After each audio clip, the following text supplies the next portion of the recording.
भ्रम का पुलिंदा। लेखक राजीव पटेल, सहलेखक संजय कुमार सिंह। सम्यक प्रकाशन। वीडियो को लाइक, शेयर, कमेंट करें और सब्सक्राइब करना ना भूलें। ऐतिहासिक काल, हिस्टोरिकल पीरियड। इसके बाद ऐतिहासिक काल, हिस्टोरिकल पीरियड का समय आता है।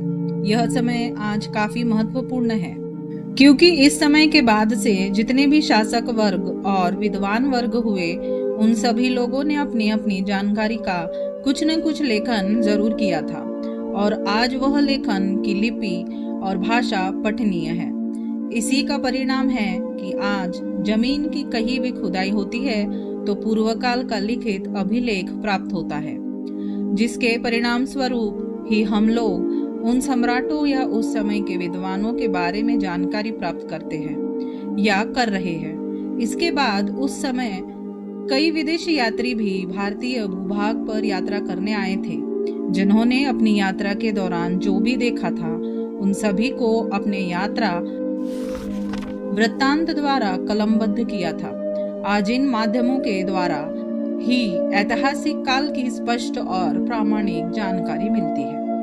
ऐतिहासिक काल से पूर्व आद्य इतिहास, प्रोटो हिस्ट्री काल और प्रागैतिहासिक प्री हिस्ट्री काल में मिले प्रमाणों को देखकर आप लोग समझ गए होंगे कि धूर्त स्वार्थी लोग अपने अंधे और स्वार्थी विवेक द्वारा कैसे लोगों में भ्रम फैलाते हुए भ्रम का पुलिंदा बनाने का कार्य कर रहे हैं।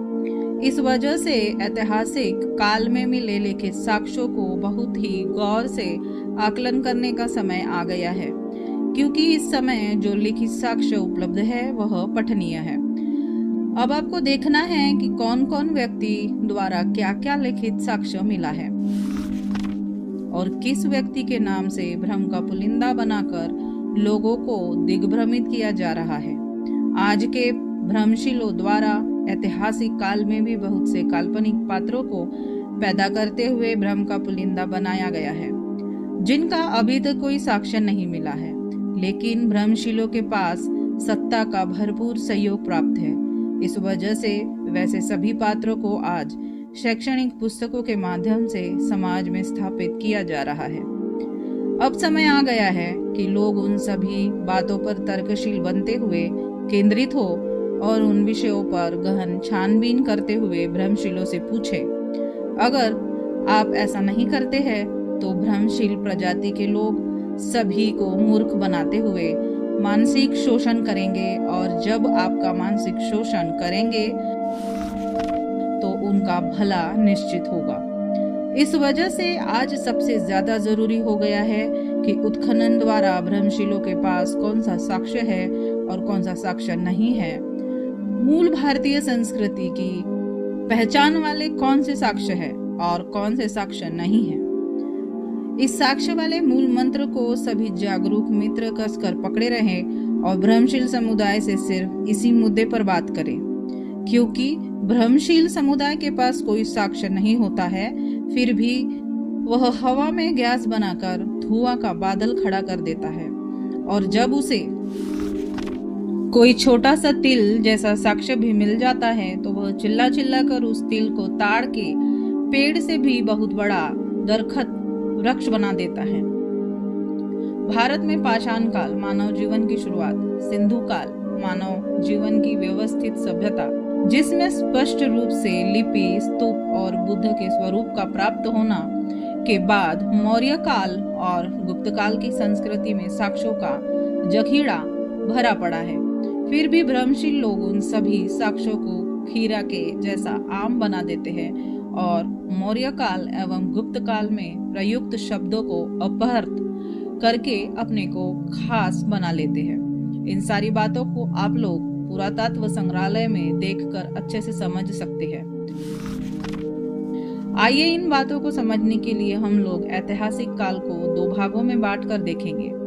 पहला ईसवी सन से लेकर ईसा पूर्व 600 वर्ष तक और दूसरा ईसवी सन से लेकर 850 ईसी तक। ऐतिहासिक काल ईसवी सन से लेकर ईसा पूर्व 600 वर्ष, ईसा पूर्व 600 वर्ष के बाद से लेकर ईसवी सन तक जितने भी शासक हुए हैं उन सभी ने अपने साथ साथ अपने समय की प्रमुख घटनाओं या अपने काल के प्रमुख व्यक्तियों के बारे में उस समय की लिपि और लेखन वस्तु पर अंकित जरूर करवाया था, जिसे आज कोई भी देख सकता है।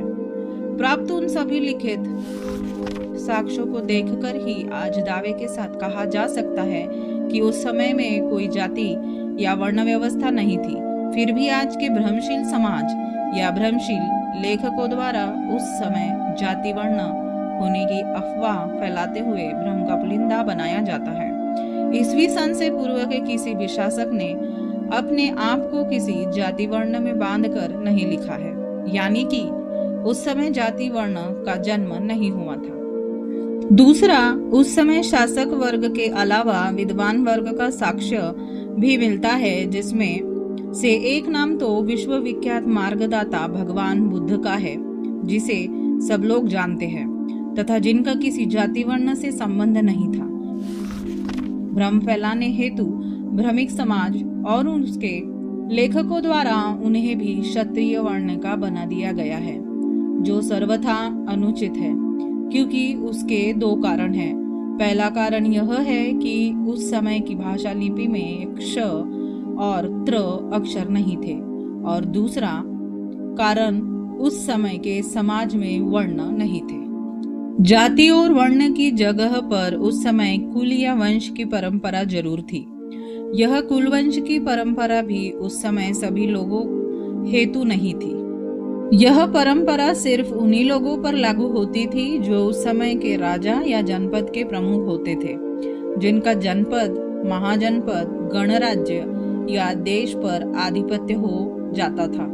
ऐसे लोग ही अपनी पहचान को सार्वजनिक करने हेतु या लोगों को संबोधन करने हेतु अपने कुलवंश का नामकरण करवाते थे, क्योंकि उस समय राज करने वाली प्रणाली राजतंत्र की थी, जिसमें राजगद्दी पर उस परिवार का कोई भी सदस्य आसीन होते रहता था, जिसकी वजह से राजा का नाम हमेशा बदलता रहता था।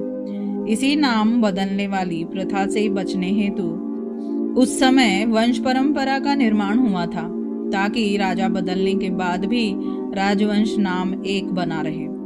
इसी वजह से उस समय राजा का नाम बदलने के बाद भी वंश का नाम नहीं बदलता था।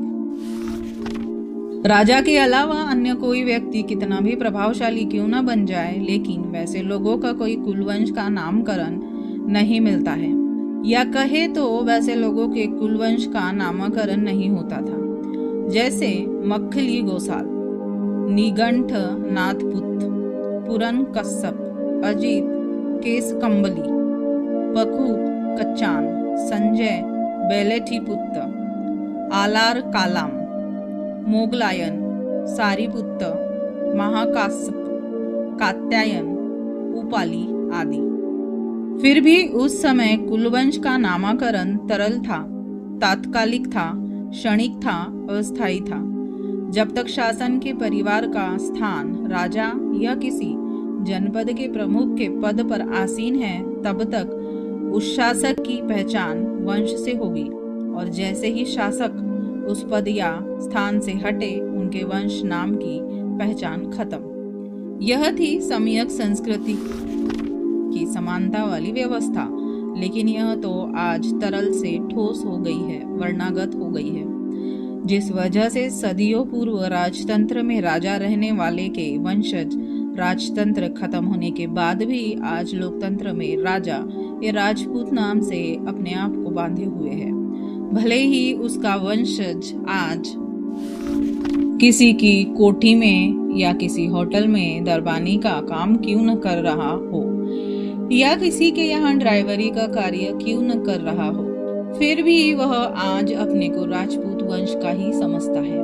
उसी प्रकार जिनका वंश सदियों पूर्व कभी विद्वान था या नहीं, यह बात की बात है, लेकिन आज उनके वंशज तोता के ज्ञान पर आश्रित होकर अपना पेट पालते हुए भी अपने को आज बड़े ही घमंड से विद्वान ब्राह्मण कहते नहीं थकते हैं। उस समय जाति और वर्ण का उदय नहीं हुआ था, यह तो आज सब भाट भंगेरा द्वारा फैलाया हुआ भ्रम का पुलिंदा मात्र है।